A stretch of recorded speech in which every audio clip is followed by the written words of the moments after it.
दोस्तों प्रणाम, पहलाग नमस्कार। कैसे हैं दोस्तों, आपके हालचाल? आई होप सब स्वस्थ मस्त और अपने जीवन में व्यस्त होंगे। तो दोस्तों नए दिन की नई खूबसूरत सुबह की शुरुआत के साथ करते हैं आज के नई वीडियो की भी शुरुआत। और दोस्तों आज वीडियो की शुरुआत कर रहा हूँ सुबह 7 बजे से। और पिछले 2-3 दिन से हमारे यहाँ फिर से मौसम ने करवट ली है और कल रात से तो जबरदस्त वाली बारिश आ रही है। तो दोस्तों लग रहा है कि असोज का महीना नहीं बल्कि सावन का महीना फिर से शुरू हो गया है। और कल थी असोज की एक गते और आजकल असोज की मारामारी इतनी हो जाती है कि लोगों को फुर्सत नहीं रहती सुबह 5 बजे से। लेकिन मौसम ने ऐसी करवट बदली है, प्रकृति का संतुलन ऐसे बिगड़ा है कि अभी भी लोगों को समझ में नहीं आ रहा कि काम शुरू करें तो कैसे करें और क्या काम करें। फिलहाल देखते हैं कैसे रहने वाला है आज का दिन और करते हैं आज की वीडियो की भी शुरुआत। और गाइस देखिए सामने से इतनी जबरदस्त बारिश आ रही है यहाँ पर से, और वो भी इस महीने। जैसा कि मैं बोल रहा हूँ कल रात से जबरदस्त बारिश आ रही है। और फिलहाल जहाँ पे व्हाइटनेस है तो ये वाले एरिया में ही यहाँ पे बारिश आ रही है बड़ी जबरदस्त वाली। तो ये बारिश यहाँ भी पहुंचेगी थोड़ी देर में।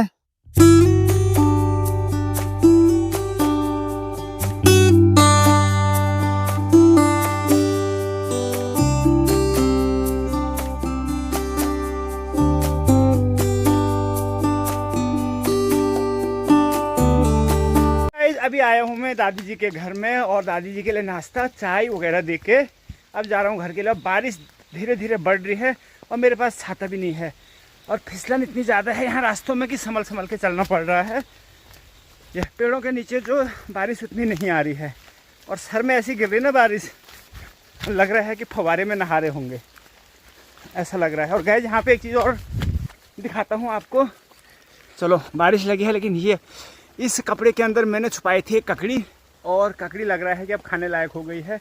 तो इसको निकाल ही देते हैं क्योंकि इतनी बड़ी हो गई है ये कि अगर बंदरों ने इसको आगे कहीं से गलती से बंदर तो उन्होंने इसको ख़त्म कर देना है। तो निकालता हूँ और फिर दिखाता हूँ आपको। मेरी हाइट भी नहीं पहुँच रही तो चलिए पहले निकालता हूँ इसको तभी दिखाता हूँ आपको। तो ये है गाइस ककड़ी, और कलर देखिए वैसे हरी ककड़ी है लेकिन इसका कलर ना सफ़ेद क्यों हो गया मालूम है? बिना धूप के। अब ऐसे हम किसी को बंदिश में रखेंगे तो कुछ ना कुछ तो वो अपना रंग बदलेगा ही बदलेगा। किसी को भी बंदिश में न रखें वो अपना रंग कभी भी बदल सकता है। तो हरी से सफ़ेद ककड़ी हो गई है बिना धूप के। और देखते हैं इसको आज खाते हैं या कहीं किसके किस्मत में है ये चलेगा बाद में पता।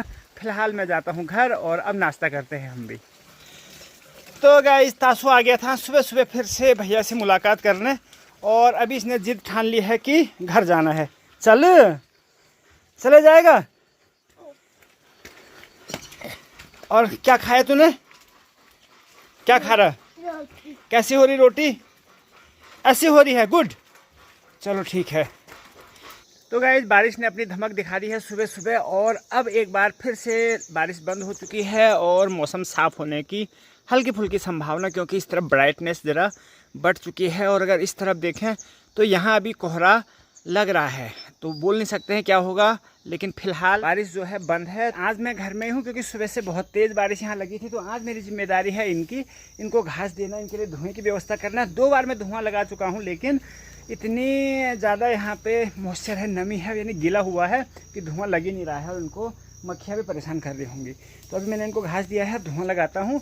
और मंजू आज अकेली गई है घास लेने, तो थोड़ी देर में शायद अगर फ़ोन आएगा तो मैं जाऊँगा, अदरवाइज़ घर के ही कुछ काम वाम निपटाते हैं।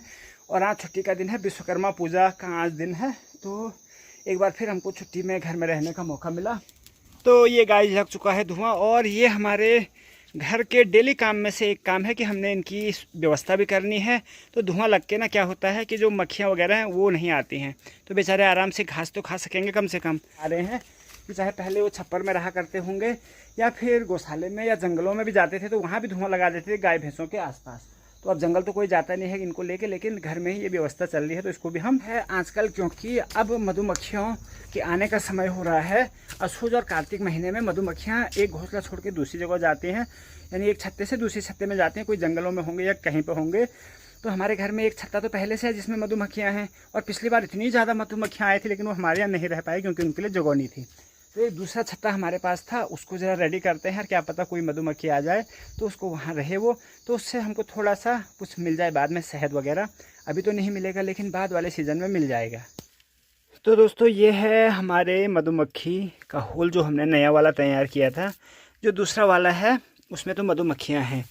अब यहाँ से देखना है कि होल की डायरेक्शन जो है लगभग सीधी है। तो तो कहते हैं ना कि होल की डायरेक्शन पहले सही होनी चाहिए, लेकिन यहाँ कुछ मकड़ जाले लग गए हैं, तो इनको मैं इस ब्रश की सहायता से साफ कर दूँगा। और क्या पता है इस बार बैठ जाएँ यहाँ पे मधुमक्खियाँ। और ये है इसका कवर, तो ये सब लकड़ी का है। यहाँ थोड़ा सा मैंने लिपाई घिसाई कर दी है इसकी, पिछली बार की है, इस बार भी थोड़ा करेंगे। और थोड़ा यहाँ डाल देंगे हम गुड़ या पुराना शहद, जिससे कि मधुमक्खी ईजिली यहाँ अट्रैक्ट हो सके। फिर से अचानक से बारिश आ गई है। अचानक से इसलिए क्योंकि थोड़ी देर पहले ना धूप लगी हुई थी, और मंजू आज नहीं ले गई है बरसाती या छाता, और फ़ोन भी नहीं आया। टाइम हो चुका है 10:30 बजे का, तो मैं अपने लिए छाता और मंजू के लिए बरसाती ले जा रहा हूँ, ताकि मंजू भीगे नहीं। क्योंकि आजकल अब जो है दोस्तों ना, ये शीत ऋतु यानी अब सर्दियों का मौसम भी जो है शुरू होने वाला है, तो भीगना जो है मना है। तो चले भी चलते हैं और देखते हैं कितनी दूर जाके मंजू मिलती है। घास काटती होगी तब तो दिक्कत है, और जो आधे रास्ते में आगे होंगे तब ज़रा सुविधा हो जाएगी।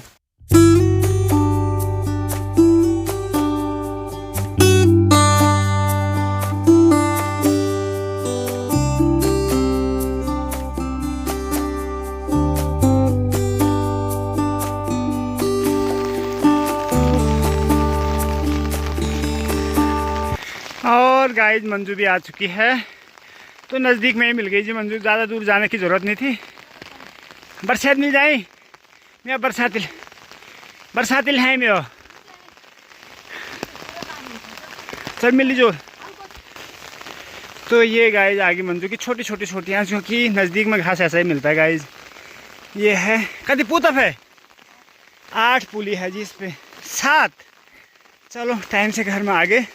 तो गाइस बारिश के बीच में मुझे मिल चुके हैं ये छोटे छोटे से टमाटर, और इनका स्वाद दोस्तों होता है बड़ा ही लाजवाब। टमाटर बड़े मजेदार, वाह टमाटर बड़ी मजेदार, टमाटर बड़ी मजेदार। इस दोपहर के 12 बज चुके हैं और मौसम एक बार फिर से शानदार। तो अब मौसम की आंख मिचौली चल रही है जबरदस्त वाली, झट से बारिश झट से धूप। खैर हम कुछ नहीं कर सकते हैं, हमारा काम है आगे का अपना काम चलाते रहना। और आज मंजू का विचार है काफला बनाना, यानी झोई का साग जिसमें डालेंगे हम तुरई। तो तुरई का काफला आज बन रहा है हमारे यानी गुदड़ी का। तो मैं आ गया हूँ यहाँ पे, तो देखते हैं यहाँ पे गुदड़ी मैंने कुछ दिन पहले यानी तुरई कुछ दिन पहले देखी थी, तो अब देखता हूँ वो है या नहीं है। फिर हैवी और छत में जा नहीं सकते हैं क्योंकि छत में एकदम से गीली हुई है और यहाँ पे स्लिप हो सकते हैं हम, तो हम जाएंगे इस तरफ से।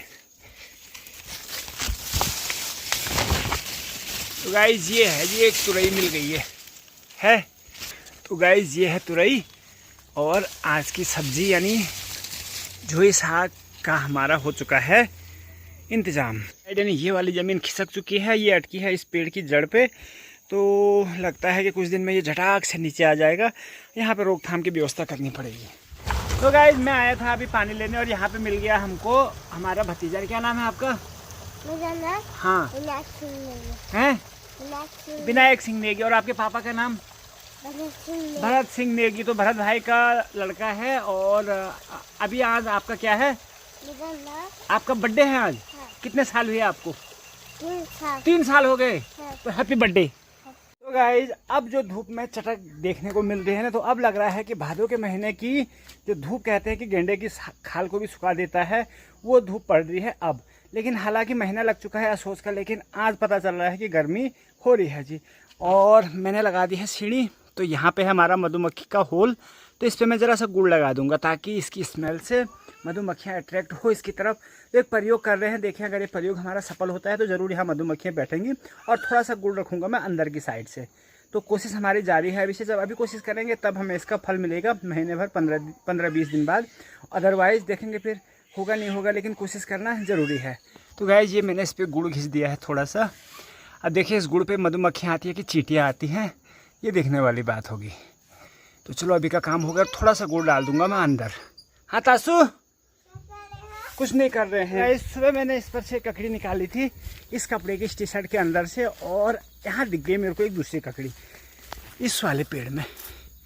तो मैं क्या करूँगा अभी इस कपड़े को ना उस पर बांध दूँगा, क्योंकि इस कपड़े के अंदर ककड़ी अच्छी हुई थी, तो हो सकता है कि ये कपड़ा लक्की हो। अब लक्की हो ना हो, लेकिन फिर भी वहाँ डाल देते हैं उसको, तो ककड़ी बचने की संभावना 50% बढ़ जाएगी, जो अभी तक की 0% है। तो ये गाइस इसको बांध दिया है मैंने ढंग से, क्योंकि मैं अकेला हूँ तो ऐसा कोई नहीं कि मैं दूसरे आदमी से वीडियो बनवाऊँ, इसलिए बहुत मुश्किल भरा काम रहता है ये, नहीं तो आपको दिखाता मैं। इतना आसान भी नहीं है इसको बचाना। तो गाइस फिर से शाम की ड्यूटी हमारी हमेशा की तरह खेतों में मंडुआ लोने के लिए। और मंडुआ देखे ना गाइस, ये अगर ये मंडुए की बाली जो मेरे हाथ में है, अगर ये पक जाए पूरी तो एक रोटी के बराबर, यानी जितना एक रोटी मंडुए में लगता है तो इतना इससे निकल जाएगा। लेकिन एक चीज़ यहाँ आके मुझे देखने को मिली कि जो भी मंडुआ पक रहा है ना, वो किसी जंगली जानवर ने बस इतना छोड़ा है ये, और ये होना था इसका पूरा जो। और यहाँ पे देखिए जो कच्चा है वो वैसे ही है, और उसके बगल में जो थोड़ा सा पक गया है वो उसने खा के कर दिया बिल्कुल ख़त्म। तो कैसे होगा, कहाँ से खाएंगे मंडुआ? तो मुश्किल है दोस्तों आप कि मंडुआ कुछ लग रहा है कि बाज़ार से गेहूं का आटा खरीद के वही खाना पड़ता है हमको। जब हमारे यहाँ ये हाल है तो और लोगों के वहाँ भी वही हाल होगा। और नहीं तो इसी खेत में, हालांकि मंडुआ इस बार ज़्यादा हुआ नहीं है, मतलब मंडुए की जो खड़ी फसल है वो ज़्यादा नहीं है, लेकिन जितनी भी है तो अच्छा खासा इसमें हो जाता। लेकिन चौपट देखते हैं, थोड़ा बहुत मंडुआ ले जाना। मंजू घास भी काटेगी अभी, और थोड़ा बहुत देखते हैं कितना मिलता है। लेकिन नहीं, मंडुआ हुआ है अच्छा, जितना भी हुआ है बढ़िया हुआ है ये। लेकिन जो पक रहा है धीरे धीरे उसको जंगली जानवर, चाहे सूअर है बंदर है, वो खा जा रहे हैं। तो क्या फ़ायदा। और ये देखेगा इसने कितनी बढ़िया बाली हुई है, ये गजब की। मतलब पहली बार मैं देख रहा हूँ कि ऐसी बढ़िया बाली हमारे यहाँ हुई है। लेकिन जब ये रहेगा और पकेगा तब ये कुछ हमको दे पाएगा जी।